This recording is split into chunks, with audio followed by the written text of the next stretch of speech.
I'm the owner of Pinball Wizard Sales and Service. We provide in-home or in-shop restoration and repair services. We also repair pinball circuit boards. We have all the factory test fixtures, so we can handle just about anything in your pinball needs. We do mechanicals, digitals, all makes, models, and years. And how did you get involved in pinball in the first place? Are you a longtime collector? No, I just always liked to play pinball, and 25 years ago I bought my own pinball. I am an electrical engineer, and eventually it did give me trouble. And I figured, well, this thing can't be too hard to fix, and that's when I got in to start fixing them. And then eventually, you know, I figured it was kind of a hobby, and it kind of turned into a business. And how has business been? Like, I know that, you know, times are changing with pinball machines and everything. A lot of arcades don't exist anymore. Has that greatly affected your business?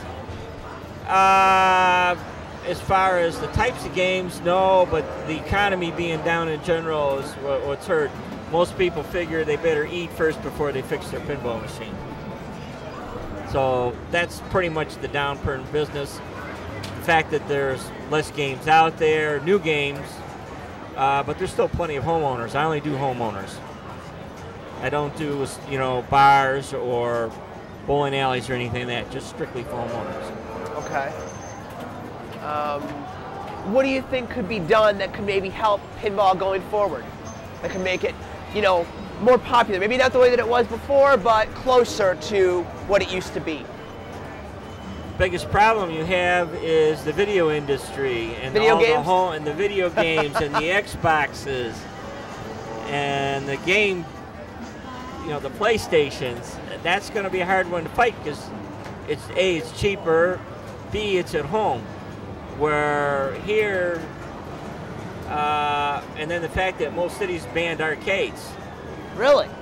Yeah, very few cities allow arcades, and then the licenses are extremely high. Wow, I used to operate a few games years ago, and typically they wanted $100 a game a year, and it's still that case in the city of Detroit. Wow. And then there's a limit on how many games, and then the other problem with the arcades was, you know, drugs got involved, and, you know, they didn't supervise them very well. So there's only basically 2 arcades left in this city, and they're really small.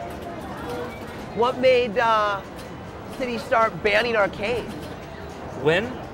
When and what? What made them start doing it? Because of the fact that all the teenagers would hang out there, and they would do their drug deals there. That's what really killed it. That was back in the early 80s. Oh, wow. And that's when video started getting really popular. You know, in the early 80s, video almost wiped out pinballs altogether. You know, it was referred to as the dark ages of pinball. Yeah. And then now, all the manufacturers, you know, there's only one left, Gary Stern Pinball.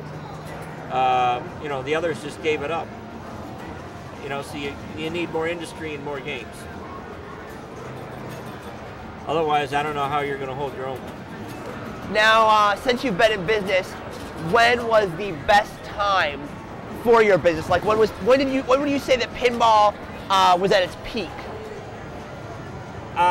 In the mid-90s, you know, right when about the time Addams Family came out, early to mid-90s, I was out every night doing service calls, 3, 4 a night.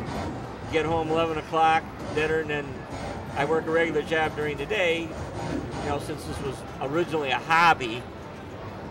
And right now I'd be in the food kitchen lines right now because nobody's doing this.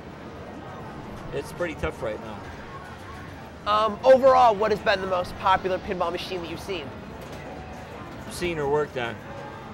Okay, seen both. Let's say both.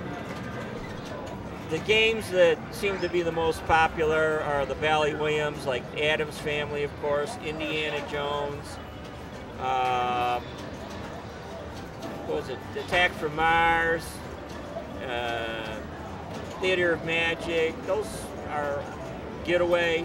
Those are pretty much the ones I've worked on the most.